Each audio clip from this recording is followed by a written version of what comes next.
Alright, hello and welcome to episode number 5 of the. I don't know why I did it like that, but yeah, welcome to episode number 5, man, of the PS Talks podcast. Of course, I'm your host, Price underscore Sky. Um, you should probably know that by now. If you don't, then that's insane. But, yeah. So today's episode is going to be a Worlds preview because Worlds is happening this weekend. I'm gonna give you guys the time slots, the streams, all that good stuff. Um,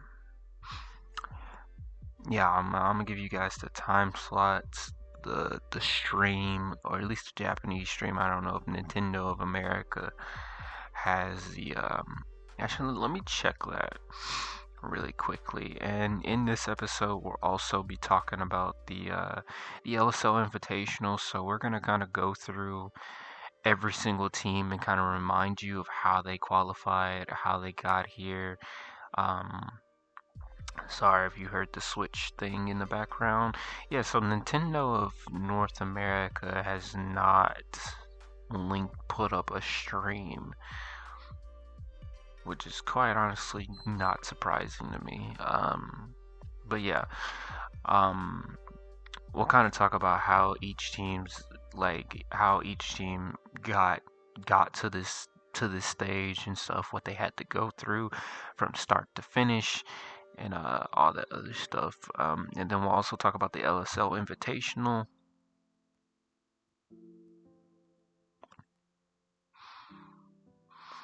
And then we'll also talk about the LSL. Sorry, we'll talk about the LSL Invitational. Is That's also this weekend, and also like everything surrounding that. I don't know if we want to do that first or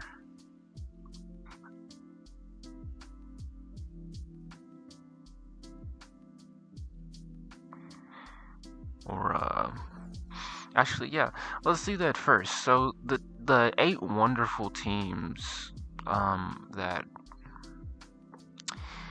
that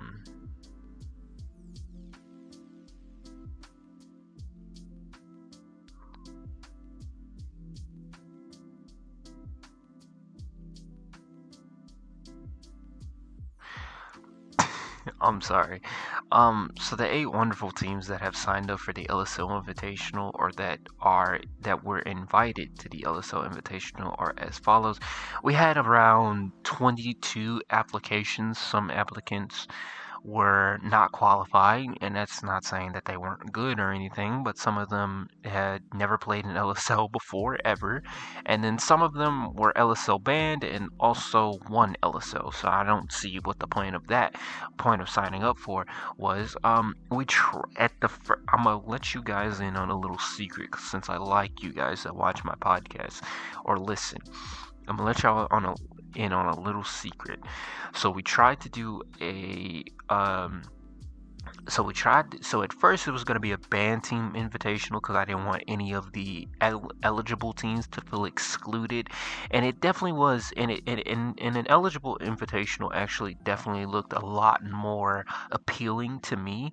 There were a lot of teams in there that we could have invited. Like, this invitational right now could have been 16, but not all of the teams that we invited. um every single team that we had down on a list, or I had down, I say we, but every single team that I had down on a list did not all, register or fill out the form to compete, basically. So they went to this forum, they put in their Twitter, basically basic information, and giving us information on like their best placements, their best placement in LSL, best placements in low ink, best placements in FTIU. Since I feel like those are the relevant tournaments that kind of connect to LSL, I would have included Minnow Cup into there, but Minnow Cup is kind of complicated. I feel like Rainmaker doesn't hold much weight compared to zones and clan blitz. Same thing with tower control, and I don't think Rainmaker holds as much weight as tower control if we were to compare like a tower result to. So I didn't want to get into that whole thing. It's like, okay, what warrants um what warrants an invite for one team over another. Um And so basically, we wanted to make sure that all of the teams that were invited were close in skill to each other. One of the teams that we did have invited ended up dropping out because they were like, they fell out the forum and then were like, oh, we had other things come up.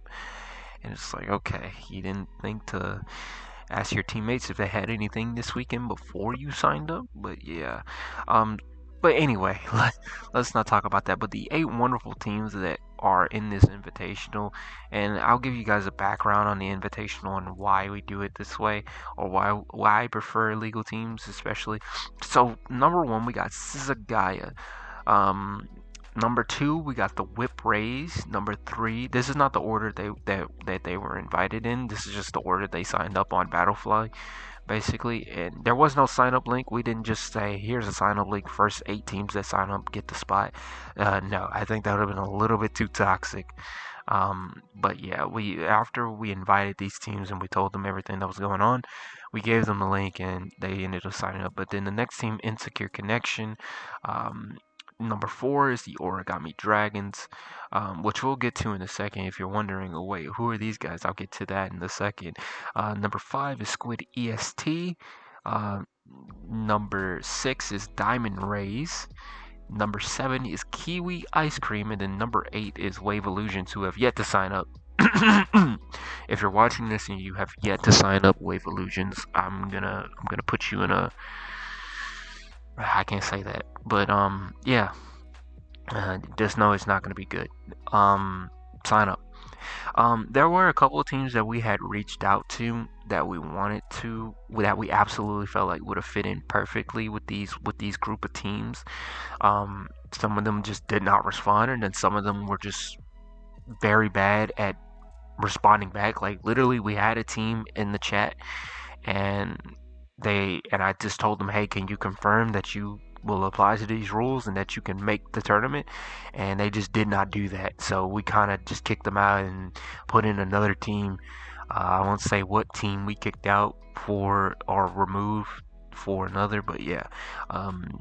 Very important that you be responsible. So the whole idea of like restrictions and like stuff has been kind of popping up, and so for this LSL, I kind of wanted to test something out instead of doing it with a big LSL and it being like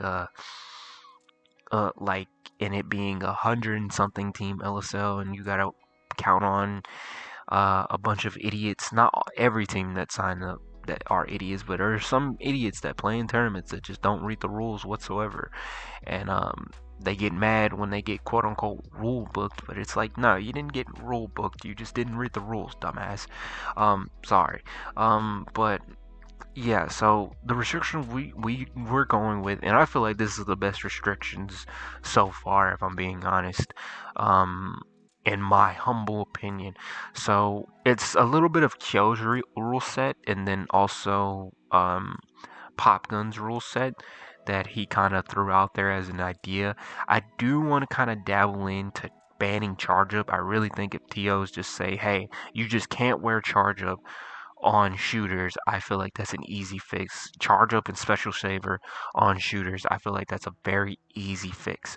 Or weapons that, well, actually, you would have to worry about, well, what happens if this weapon paints really well and it has Zuka, and it becomes a problem now. It's like, well, that's where I guess the one Zuka port per team would come into play, basically. But yeah, but basically, the restrictions are it's one cooler per team. So actually, let me start over with the first thing that most people have been talking about. So pencil is banned. Both pencils are banned. Red and blue pencil. It does not matter. I don't care what your opinions are on the red pencil being banned. I don't care. This is my tournament. Make your own if you're so mad. So it's a red and blue pencil banned. So that opens the backline and the support options for, not really the support option, because you just need cooler, or you could go heavy edit, but that kind of opens up the support and backline options. You don't have to worry about pencil hitting you with 2 shots from across the map because it has 5 shots in it. So pencil being banned, 1 Zuka per team, 1 cooler per team, 1 crab per team. So teams can only run 1 Zuka or 1 crab or 1 cooler. They can't run 2 coolers, 2 crabs. They can't do that. They only run one of each special. So that's part of the Kyo rule set that I took. Um, the other restriction we had was no cracking on clan blitz. I think that's a gimme and an obvious one. No cracking on clan blitz, and then I think the last rule was no e leaders. Um, both e-leaders are banned. And the reason for this, some people may disagree with me. Some people may disagree with me. Um, both scope and unscope leader are both banned. Some people may disagree with the leader ban pick, but I think this is really good because, like, on maps like Museum, I don't think it makes these maps good by any means. I think we should stop playing Museum zones, but hey, that's just me. But on things like Museum, maybe Hagglefish, well, maybe not Hagglefish, this isn't like a, oh, leader's a problem and we just need to get rid of it. It's more so just making the game a little bit more fun when it comes to playing against Chargers. Because I believe in Kill's tournament, the Glaze Gauntlet, he um he banned both. He banned all Chargers except for Squiffer and Bamboo, basically. And so, um, instead of me doing that, I just said, okay, let's just ban leaders because that's pretty common at low level, and I really wish people would just use the better charger in that's not pencil, which is ZNF and V charger. But like, in my opinion, and you can disagree with me if you want, I feel like it's a way more fun to fight a ZNF or a Splat charger or a vanilla charger than a leader, because a leader can just stand in mid and stand. A leader can stand on the plat of Museum and hit everything in mid and pass mid. Basically, it's like, yes, you put yourself in a vulnerable state, but if the charger's good, they're gonna hit their shots. I guess you could argue the same thing if they're a ZNF or a splat charger. They have kind of more shots to play off of, but yeah, it's just really unfun in my opinion to play against. It's kind of boring, the fact that I have to, and it encourages a play style that you probably don't want, and that's the shot player playing like it's K Shot from Splatoon 2 and just playing for Zuka just to move one leader, which is pretty annoying. I also think custom leader is also just pretty annoying as well. Um, which I think that was a mistake to give it. So it's like you can literally do nothing the entire game just by standing on your plat. I'm not saying all leader players do this, but you can literally be a leader player, not hit a single fucking shot, and just stand on your plat and be so oppressive because the other team wants to respect it, but also not like roam into mid like an idiot. So yeah, that's kind of the thought process behind that. It's not that it's a problem. It's just, hey, let's just make the game more fun, because that's the thing. Because that's what people have been trying to be like. Hey, let's make the game more fun. Um, it's stuff like that. So it's like leader's bad anyway, but I just get rid of it. Not only does banning leader open more backline options, so it's not just the okay default for charger. Oh, they're playing leader. I don't want to play Hydra against the leader or ballpoint against the leader. I feel like it's a lot. And correct me if I'm wrong, Splatling players and even bow players. I think it's a lot better to play bow or splatlings into a regular charger because it doesn't have that much range and you can kind of play around it.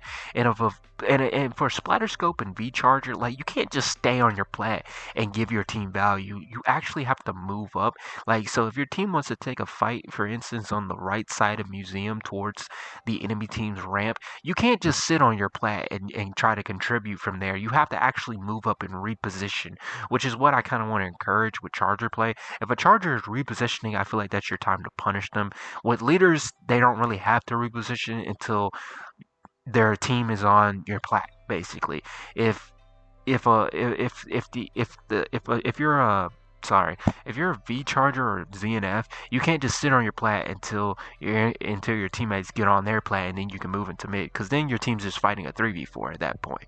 Um, so hopefully that makes sense. So that's the thought process of banning leader. Kraken is pretty obvious. Pencil's pretty obvious. One crab, one cooler, one Zuka per team. I think is pretty obvious. I'm kind of interested to see what each teams are gonna kind of go with. I know Squid EST is doing double well. I feel like they've always done double well, which is why I didn't want to just be like, oh, no repeated specials, because I feel like that's a stupid rule for some specials. It's like, what the hell am I gonna do with double reef slider and double splashdown? Like those are literally the most punishable specials in the game. What the hell am I gonna do with uh okay, double jet might be a problem, but at least you have a recall. Like double zip, double jet, you have recalls for those. You can punish those, you can actually kill those, you can actually react to those. What's another special actually? Chump, double chump. What the hell am I gonna do with double chump? Like, come on, guys, let's be real here. Um, if you run double kraken outside of clams, well, actually, you probably just shouldn't run double kraken at all. But I feel like double kraken is kind of the throw, because if the enemy team just kind of ignores you, they can just fight your other two teammates that are not krakened, and then just kind of kill them. So that's and there are not many good Kraken weapons that can actually paint. Like 96 is 210. Uh, Crack on roller. Not many people can actually play a roller. To each their own. And then the leader with Kraken is banned. So I think Blob. If you play Blob, you're just throwing. I'm just gonna be honest. I feel the same way about leader. Leader and Blob, I feel the same. It's like you're just sitting on your plat and just not doing anything for um for like 5 minutes.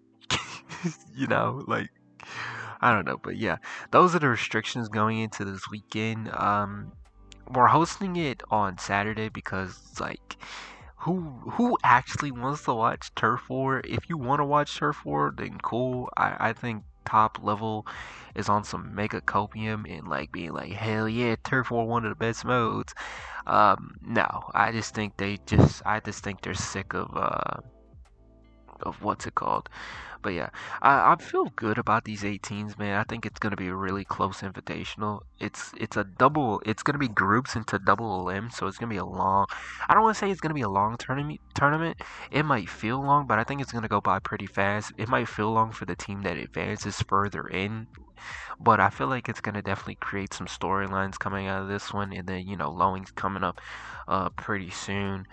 We already had Minnow Cup pass, so Lowing's coming up pretty soon and all that other stuff. So I feel like this kind of just highlights 8 teams that if they go into Lowing and just pop off, you kind of know why by seeing what they did in this invitational. But to give you guys some background on the invitational, our first invitational was LSL 10, and how we did the reason for the invitational, in my opinion, from this was my idea. I got this idea kind of from the Invitational. If you remember what that is, it was an invitational back in Splatoon 2, hosted by Ink TV before, um, you know, idiots started to run them off. But and they were like, hey, we're doing this for free, we don't gotta do this anymore, and they just kind of up and left. They did what most TOs are kind of unwilling to do, or just won't do. um and so they kind of just up and left. um but they had this thing called the Invitational, and they had like 16 teams. I think not every team advanced to a bracket, but they had 16 teams, and then they had these highlight videos. We did highlight videos for the first Invitational. I don't know if we did it. We did it for the first Invitational of Splatoon 3, but in Splatoon 2 for the first Invitational, we did it. We want to continue to do this more.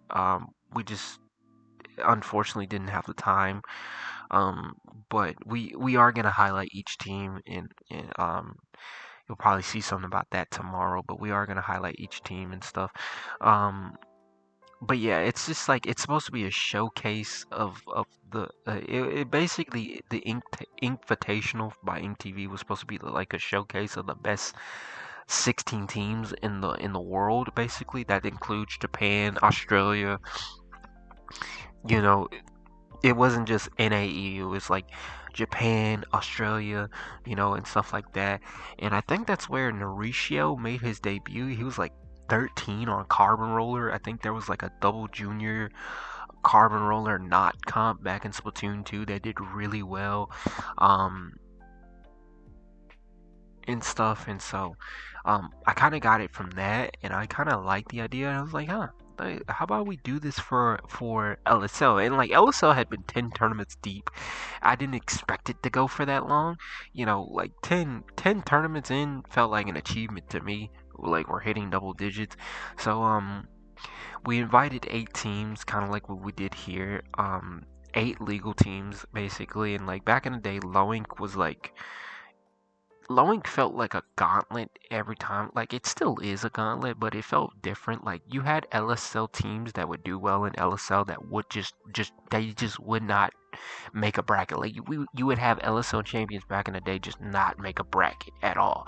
Whereas LSL champions kind of today kind of go off into the sunset and like start their lowing story, like Octopi, for example, they're an anomaly, but there have been a couple of teams like that before in the past, um, but like, yeah, back in those early stages of LSL, it's like you went 3-3, you just didn't make a bracket, basically, if you're an LSL team, um, which is why we had a ban on Gamma Bracket, if anybody remembers that, but, um, yeah, and so so I was like, let's invite these 8 teams. I was like, what 8 teams are we gonna invite? So we had 16 teams that we had an idea of inviting out, kind of similar to this one. Um, and we narrow it, and I was like, should we narrow it down? And people were like, yeah, narrow it down to 8. And I was like, okay, let's do groups, what we usually do, and let's do single. Should we do single limb? I was like, wait, we can just do double limb because groups is an hour. And group stage takes an hour and 30, probably even less, since there's 8 teams that kind of know what they're doing and kind of just like they're gonna be competitive, but they kind of know what they're doing. They can kind of just set up, and there's not really many things to do. Um, and so that probably it'll take an hour and 30 for the group stage, probably even less. And then the double elimination bracket is kind of as follows. Probably take maybe like 2 hours, maybe 3, but as long as the matches are quick and as long as you kind of even out the best when you start doing your best of fives, when you start doing how many best of threes are you gonna have until you have a best of 5 and losers bracket and all this other stuff. So yeah, so the first invitational was kind of inspired because I was just like, I want to give these teams that have been signing up for LSL and that have been playing in LSL a shout out. So like the first 8 teams we had were like the Wiggly Phantoms. They were LSL favorite. Booyah X, who I had started coaching, and they were like a NA Open team. Uh, Probably one of the best teams I've ever coached. Um, if I'm being honest, not like results wise, but just overall, just the fun of it and seeing them improve. I really enjoyed that. You had Team Ear Day, who won a tournament back in the day, Checkpoint One, which was kind of like Under Pressure. I feel like Under Pressure kind of stemmed from Checkpoint One. Checkpoint One was like, you gotta be 2100 X rank and under, or like S plus 9 and under to play. And so it was kind of like a draft, or you could go in with your own team. And so they had got second in that tournament before. I feel like they really should have won. A team in that was allowed in wasn't allowed, but I won't get into that. We had Incraft Colt, who had in LSL 9 got second place to CIA. They went on a Cinderella story. We had Alpha Squids, who ended up putting the Wiggly Phantoms in LSL 9 into silver bracket because they got seeded into a bracket late. Because they checked in late. I didn't want to seed them in because it's like, hey, that's on you, sweetheart. You missed the check-in button. But someone was gracious enough to put them in, and they ended up being in the Wiggly Phantoms group, and they actually ended up making noise. I believe that was the team Stormy was coaching. But they were the Alpha Squids was their name. Um, You had Ink Eye, who was also kind of a regular with the Weekly Phantoms. They were LSL regular. You had Thick Thigh Lovers, who got in off of a vote. We made a poll for the last team because we couldn't figure out what last team we wanted to invite. We did a poll and they ended up getting in. People accused we. I think that was the worst. We did a straw poll. I think that was the worst decision possible. I really think the first idea was let's just do a qualifier for it. Let's have 4 teams duke it out, or 2 teams of our choice, or that we kind of are like on the fence about, duke it out, and like a best of 9 sometime before the invitational, not the same day, but like some like days in advance before the invitational, and then they do a best of 9 set, and then the winner of that goes into the invitational that weekend. But they just ended up winning off of the straw poll. I kid you not, their name was the Thick Thigh Lovers. And then we had TNGP. I forgot how TNGP got involved. I think TNGP got involved because they also did really well in the previous LSL, and they just seem really cool. I just really like their name. Their TNGP stand for team name guys please, basically, which I felt like it was pretty clever. Instead of just being like, guys, we need a team name, it was an act. Like, I could easily say TNGP. If you're commentating, you can easily say TNGP, you know.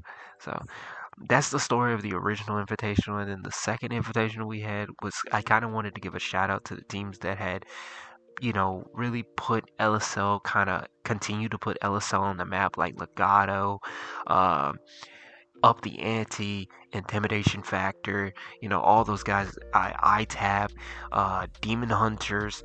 I really wanted to give a kind of like an omen, like a shout out to those guys, because like usually you don't really get the chance to play in those type of invitationals unless it's like high ink or something, and people will be like, high ink, high ink, high ink, and I'm just like, I'm pumping out LSL invitationals. I'm trying to pump out an LSL invitational every once in a while.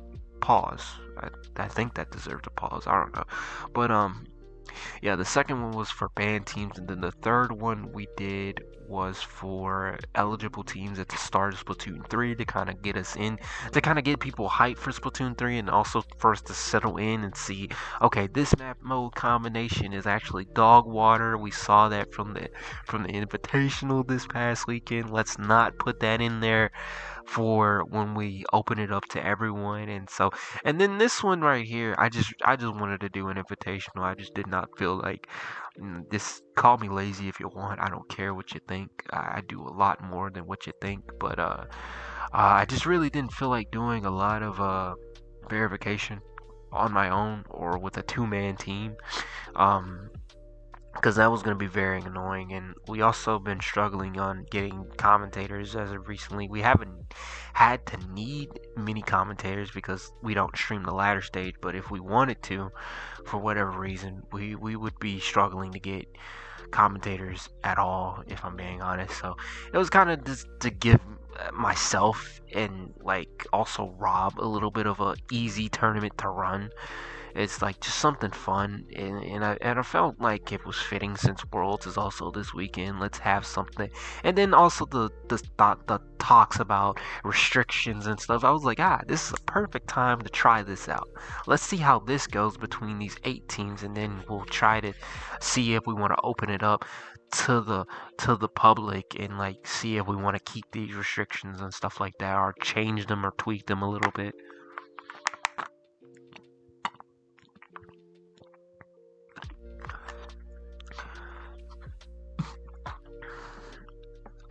I don't think any of these restrictions will stop people from playing in our tournament. I really don't think so. If you're crying over a leader being banned, just pick up a better weapon, please. My bad. I think I can speak for most people, especially people who don't play chargers. I can speak for all backlines and like every other role in the game when I say that fighting a leader is not fun. I'm just like, something like that should not have that much range on maps that have literally zero to no flank routes. Most of our maps have zero to no flank route. Don't you hate it when you're on Crab Leg Capital and you can't move into mid because the leader is just staring at everything, and then the quote unquote flank options are a rail leading to their top right, or to the top, yeah, to the top right or their top left that anybody can shoot you out of. Like my 3-year-old cousin could probably shoot you out of that thing. But you got the rail on the right, on your right side of your, off of the right side of your spine, and then you have a drop that has a block to the left of you that probably any charger could probably hit you from there. And it's just like, okay, it's like, and then you have grates you have to walk across, which is basically just saying, hey, shoot me, basically. And it's just like, okay, yeah. So feel like I can speak for most people when I say fighting a leader is just unfun. Like, I have fun fighting explos and regular chargers, and not pencil, but regular chargers, bamboo, squiffer. Like, I can accept getting bodied by a squiffer and a bamboo. I can accept getting bodied by a good bow. Notice how I said good, by the way. There's not many of them out there, but I feel like they destroy the weapon a little bit too much. Their weapon just needs maybe a competent kit and maybe a buff or two. But yeah, hell, I can even accept fighting a reflux, like, and that has missiles. Like, I don't know. But yeah, that's the LSL Invitational. That will be live at 1 p.m. EST on LSL on Twitch.tv on slash LSL underscore splat. Um, and then yeah. So yeah, that will be this weekend and stuff. So I hope you guys enjoy that. I think it's gonna be a really good one. I won't be able to watch the full thing, but I feel like it's gonna be a good one for sure. I think all 8 teams are going to be very competitive. I'll probably do a pre-show. Actually, yeah, we'll probably do that. We'll probably do a whole pre-show, Saturday morning. But yeah, the Whip Rays, they're coming off of a 3rd place in the, in FTIU 51. That's been their best placement so far, and they're one of the many teams that I feel like does the ladder stage right. I don't think many people have heard me say that, but I feel like they're one of the only teams that does the ladder stage right ever since we switched to the ladder into Top Cut. Insecure Connections, if you guys don't remember, Insecure Connections was the team in LSL 37. They were in semifinal. I think this was the team. I'm pretty sure this was the team. In LSL 37, we had an incident. When do we not have an incident? In LSL 37, we had an incident where a team had a player on their roster that was not verified. They weren't smurfing or anything like that. It's just this team did not verify this player. I think it was 1-1. It was Clan Blitz on I'm pretty sure the game was Clan Blitz on Barnacle and Dime, and the room just shuts down, and it's like, what the hell's going on? And so Distortion gets disqualified. Insecure Connection as the number 10 seed coming into Top Cut, absolutely they beat Diamond Rays. They beat Depression and Anxiety, who took out the fan favorite Whip Rays in the earlier round. And then they come in here, they get past Distortion because they didn't read the rules or pay attention to any of the announcements. And then they have to go in against 69 Supe, who is trying to win this tournament. And then SZA Gaia. And then, like, for SZA, so yeah, they were the team that got second in the LSL, in LSL 37. For the next team that I'm gonna talk about Sizagaya for a little bit because they kind of had a weird comp when they kind of came on stream. They had like a blob e-leader and stuff like that. I was like, what the hell is this? You know, it's just like, what the hell is this? You know, and so they've been improving quite honestly. They came into their first LSL, they did really well during the latter stage, and then like uh they ran into some good opponents in the top cut stage, and then um they're they got top 8 in LSL 36 and 37 and also 38. Pretty sure that was top 8, yeah.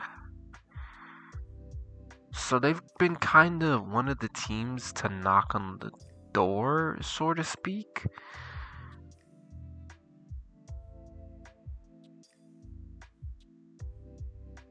Yeah, they've been one of the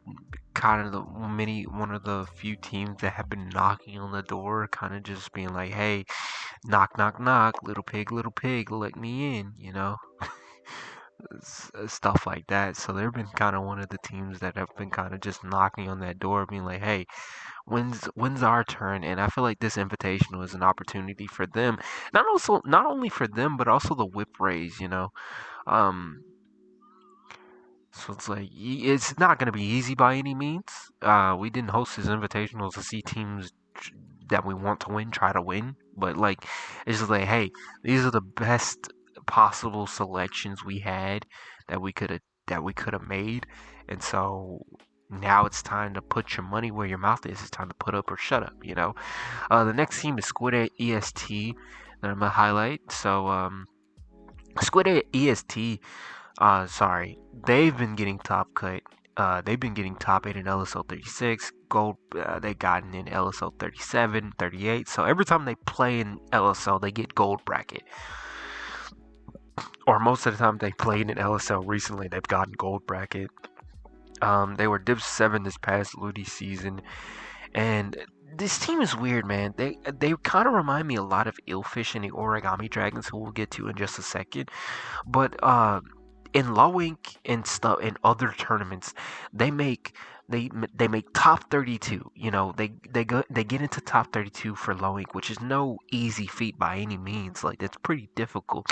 You still have to perform very well, but like basically we don't ban you just by getting just for getting top 32. Now, if you go into top 32, you have a rough showing because you're going up against other alpha bracket contenders and other teams that could probably win beta bracket easily, but are trying to get into alpha bracket and stuff like that. So if you get into beta bracket and you just suddenly make a run, it's like, okay, yeah, of course you're banned. Top 8 beta bracket is what, but usually they have a good day 1, and then they go into day 2, and they just kind of, it seems like they kind of just hit a wall that they have yet to run through, and it's like, okay, and it's like every time we see the team sign up for LSL, we're kind of like, okay, should we let this team in? Are they too good? Are they almost there? Do we let them in one more time? And then they come in and they kind of just, I don't want to say underperform, but they kind of don't perform to our expectations. Like we kind of expect them to perform in the top 4,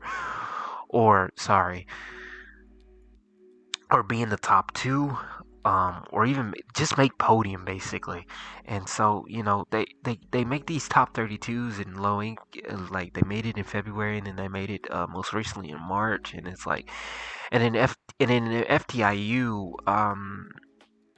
they won FTIU 49, they got third place in FTIU 48 before that, and then in 47 they got second place. So they met podium in the 2 previous FTIUs before they actually took first place in 49. And so yeah, like you're kind of wondering, when will this team kind of finally have that performance, and you kind of think maybe this is the time for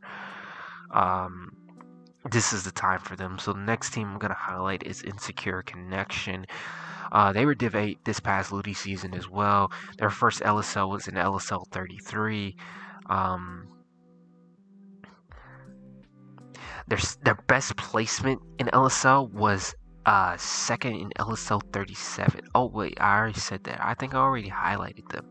Yeah, I already highlighted them. Sorry, I talked about them because they were the team. But yeah, I think they have a tent, which is pretty interesting. We've only had a few teams have a tent. I believe Illfish was one. ITAP played in LSL at one point, once upon a time. But the next team we're gonna talk about is Kiwi Ice Cream, and they've been doing well in other tournaments as well. They have these weird, like they do extremely well in Rainmaker for some reason, but they played in a lot of LSL so far. They played in 8 LSLs so far. This will be their ninth. Their first LSL was LSL 27. They were Div 8 this past season. Their best placements have been ninth gold bracket in LSL 34. I believe they've almost gotten close to winning silver bracket a couple times, and that's because and the reason why they end up in silver bracket is usually because they miss out on playing just one more match. Their best placement in low ink is like ninth gamma bracket, and fifth Delta bracket from March 2024. FTIU placements, they got second in FTIU 33, ninth in FTIU 39, and yeah.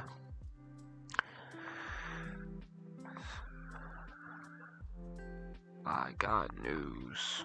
I got bad news for you. I don't know I don't think anyone listens to me that listens to rap. But yeah. So Origami Dragons, once upon a time, they used to be the Bamboo Dragons. So the funny thing about the Origami Dragons is they used to be the Bamboo Dragons. They played in a lot of LSLs. I think they played in almost 12. I'm pretty sure. And then they got a result that kind of had them kind of banned. And since then, they've been kind of quiet. They kind of dropped back down. Um, so they're not banned anymore, but obviously if they're playing. But they were kind of the teams. They were kind of during that Illfish crowd. So we were gonna invite them to I think the first invitation we wanted to invite them to, but I don't think they started playing until after. Um, I think I could be wrong, or they might have played before that. And then the first invitational for Splatoon 3, we wanted to invite them to that, and I think they just couldn't make it. I think they couldn't make it, so we had to find a replacement or something. I forgot what was it. They ended up getting Div 6 because they deserved it during that time. Um, and then their best LSL placements, ninth place, 32 and 33 gold bracket, and then their best low ink placements, they got a top 32 in January, and they got fourth in December of 2023.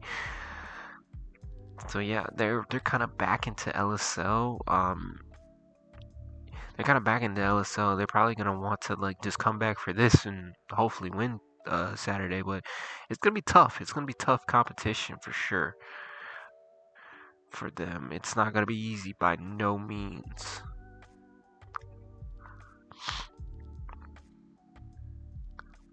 I can't believe that guy's name is that. There's no way. Alright. The next team is Wave Illusions, and I'm quite interested in this team, man. This team is pretty interesting. I like their logo a little bit. But their first LSL together was LSL 38. They best placement so far was like tied for fifth in silver bracket, and then um their lowing placement, I believe they made the 2, and they might have gotten Delta bracket or Epsilon. I'm not quite sure, but they're an interesting team. I always see them in during the latter stage. They go head to head with some of these LSL favorites, and kind of interested to see what they're gonna do this weekend. Quite honestly, with you, I think they're a team that definitely can they can definitely break through with a tournament like this, being able to be showcased and probably get on stream at some point. They're most likely going to be on stream at some point.